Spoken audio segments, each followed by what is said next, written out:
What's going on, everybody, and welcome back to a new What If, where we are going to cover What If Goku Married Bulma. Now, obviously, we already know that Masako X and many other YouTubers out there made this story, but honestly, after one of the certain parts that Masako came out with, I was like, I'm gonna try this out myself. Jokes aside, honestly, this is just really a huge topic that I wanted to go over in my own little What If style, so this is X-Men What Ifs presenting What If Goku Married Bulma? I guess. I don't know. That was kind of cheesy. In this timeline, to not make things weird, I'm going to make Bulma and Goku the same age. Bulma would be younger, as she would be the same age as Goku. This means that Bulma would be a young girl when going on her adventures with Goku.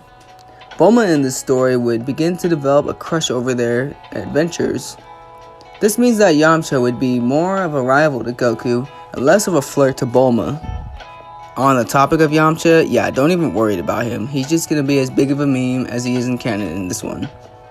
Things with Chi-Chi would be different, as Goku wouldn't really admire her as much and would see Chi-Chi as more of a really cool friend. They would be more of friends in this, as Chi-Chi would see him more as a competitor to her strength.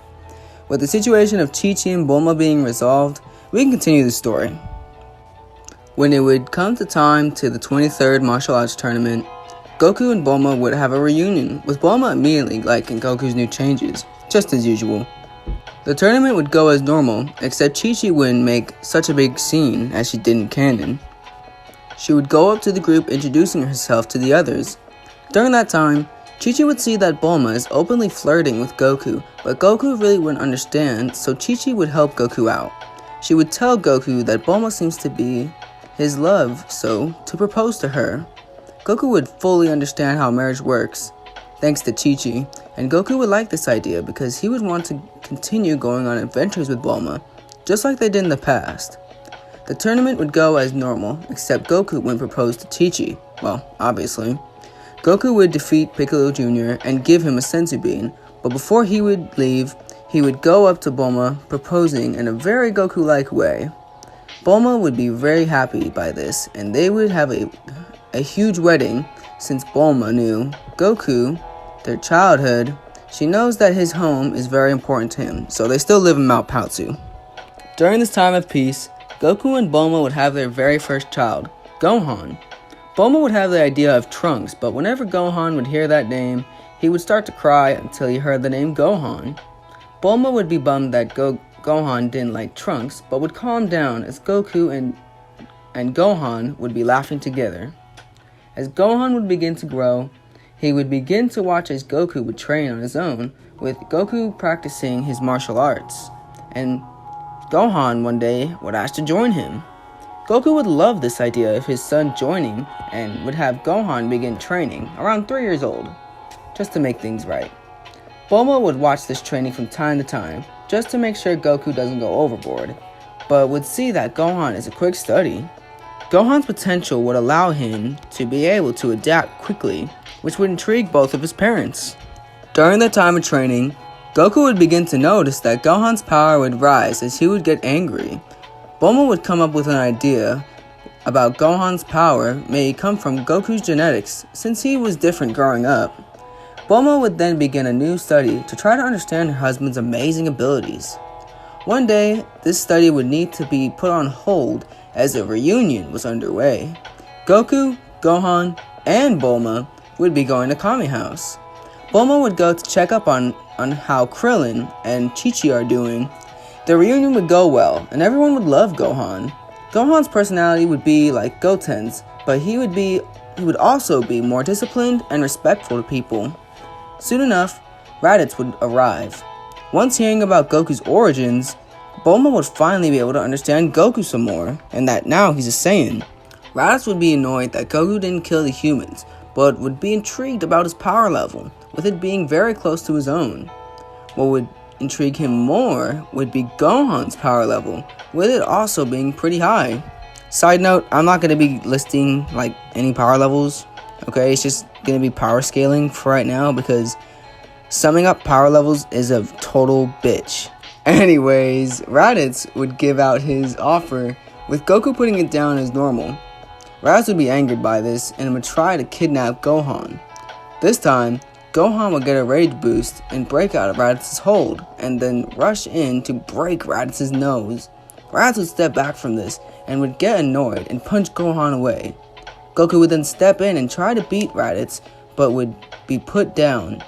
Raditz would tell the two that they have one day to reconsider, or Raditz will eradicate everybody on this planet. Goku would go over to his son to see that Gohan was just unconscious but still alive. Piccolo would come out of the shadows and would offer to team up. Goku would agree, saying that it would be fun, but Piccolo would also bring up another thing. Your brat should join us. He's irrational but strong. I'm pretty sure that flare of his was enough to surpass both of us. Obviously Piccolo said that. My narrating needs some work, okay?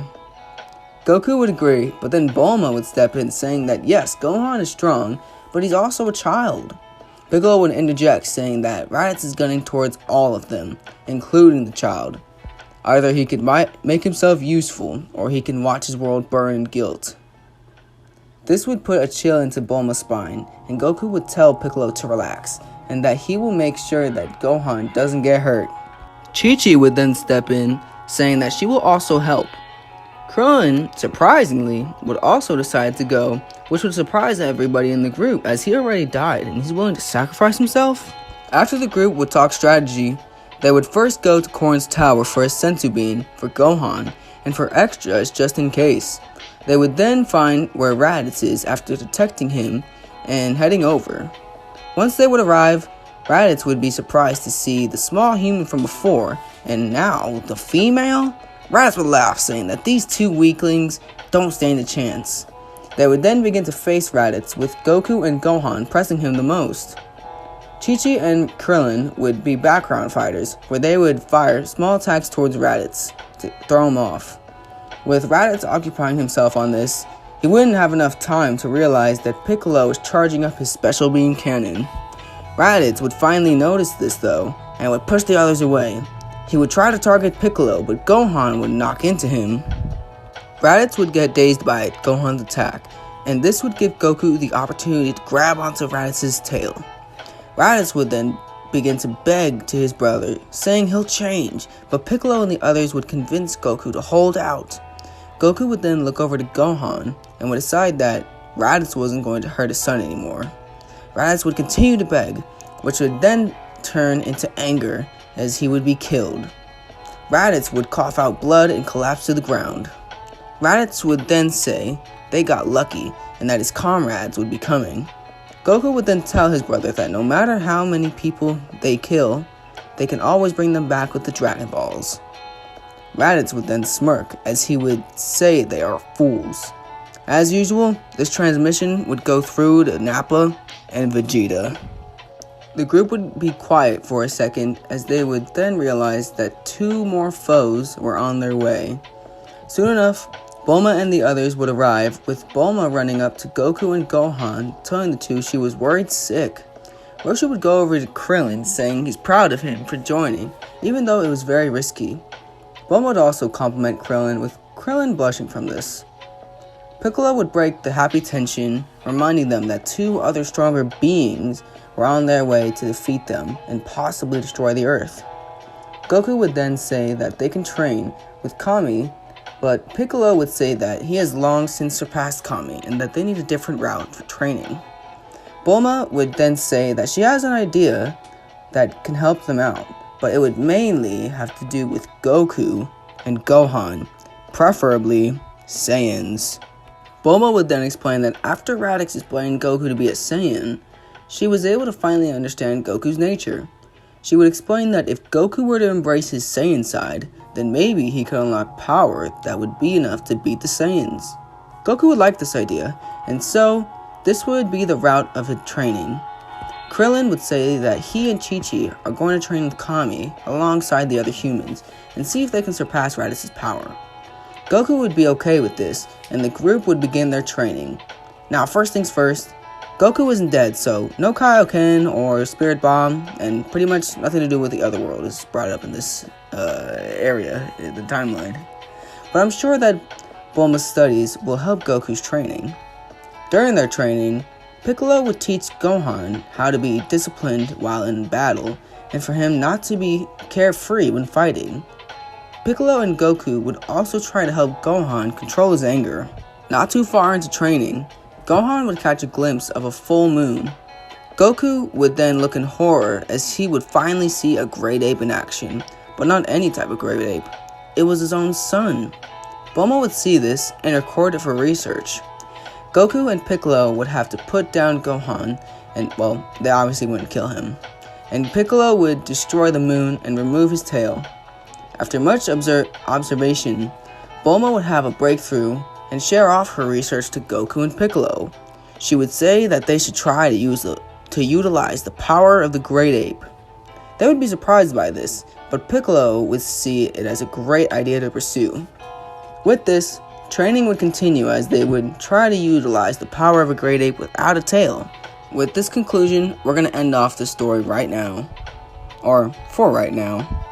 So, did the idea of Goku marrying Bulma confuse you a little bit and surprise you at times? How is Bulma's research of the great ape going to benefit the Saiyans, preferably Goku and Gohan, moving forward? Now obviously this isn't anything like Moscow X's, mainly because I'm trying to avoid that little storyline from cutting into this, and I tried to do that all the way up to a certain point, but that certain point isn't anywhere near, so you guys won't have to worry about that. And of course, Moscow X, if you ever watch this video and you don't like it, just I'm sorry, I'm a big fan, and get better at writing what ifs. I'm kidding. Jokes aside, I hope you guys really enjoyed this video, and until next time, have a great one and stay safe. Later. This is how every boy used to be in elementary school. My friend got a crush on you.